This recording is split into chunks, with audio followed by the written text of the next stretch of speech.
জাতির জনক মহাত্মা গান্ধীর ৭৭তম প্রয়াণ দিবস পালন করল ইংরেজবাজার পুরসভা।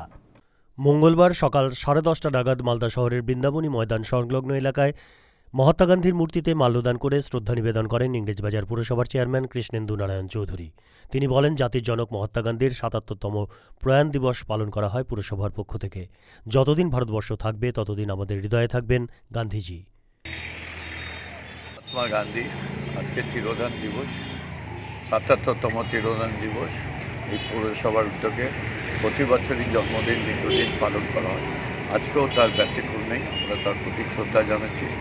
মহাত্মা গান্ধী যে প্রেরণা, ভালোবাসা আমাদের দিয়ে গেছেন, যে সৌহার্দ্য দেখেছেন, যে ভ্রাতৃত্ববোধ দেখিয়েছেন, সেটা আজও নয়।